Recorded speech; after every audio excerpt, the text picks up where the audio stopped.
बिस्मिल्लाहिर्रहमानिर्रहीम।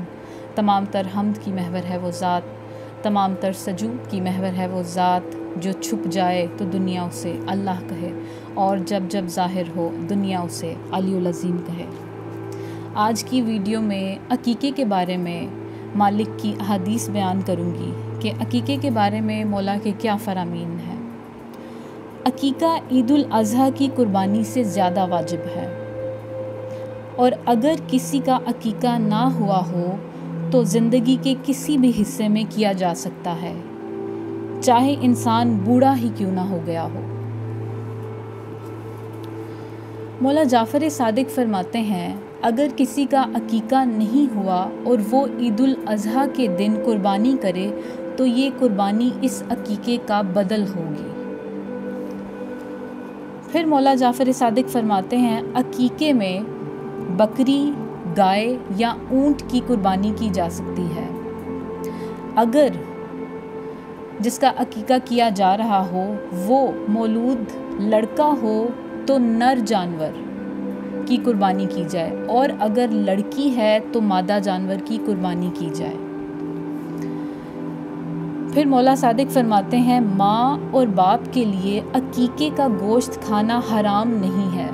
हमारे यहाँ पे एक तासुब है कि अकीक़े का गोश्त जो है वो माँ या बाप नहीं खा सकते, लेकिन सखी फरमा रहे हैं माँ और बाप के लिए अकीक़े का गोश्त खाना हराम नहीं है, लेकिन अफजल ये है कि वो ना खाएं।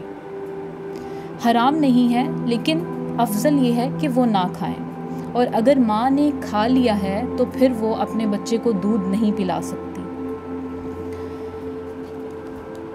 फिर मौला सादिक फरमाते हैं कि अकीक़े का गोश्त जो है वो किन लोगों को दिया जाए। इस बारे में बादशाह फरमाते हैं, अकीक़े का गोश्त या इसके साथ रोटी और शोरबा सिवाय अहले विलायत के किसी और को देना नहीं चाहिए। मैं दोबारा रिपीट करूँगी, इस हदीस को बड़े गौर से सुनिएगा, क्योंकि हमारे यहाँ ये होता है कि जब अकीक़ा किया जाता है तो अकीक़े का गोश्त जो है वो गरीबों में तकसीम कर दिया जाता है बग़ैर ये जाने कि वो अहले विलायत हैं या नहीं हैं। लेकिन बादशाह क्या फरमा रहे हैं? मौला फरमा रहे हैं, अकीक़े का गोश्त या उसके साथ रोटी और शोरबा सिवाय अहले विलायत के किसी और को देना नहीं चाहिए।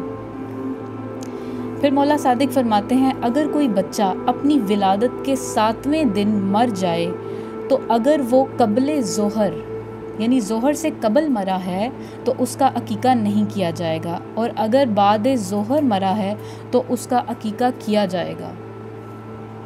फिर बादशाह फरमाते हैं, अकीक़े के मौका पर जब आप अकीक़ा कर रहे हों तो उस मौका पर बच्चे का सर मुंडवाया जाएगा और बालों के वज़न के बराबर, उस बच्चे के सर के जो बाल हैं उसके वज़न के बराबर चांदी या सोना तसद्दक किया जाएगा, और बालों को सोने या चांदी के अलावा किसी और शय से वज़न करना जायज़ नहीं है।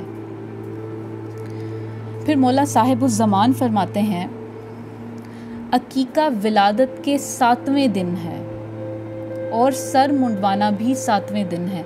यानी कि हमारे यहाँ अमूमन ये होता है कि जब बच्चा 7 दिन का होता है, नौमौलूद बच्चा 7 दिन का जब होता है तो उसकी झंड रखी जाती है, एक झंड की तकरीब जो है वो मुनक्किद की जाती है।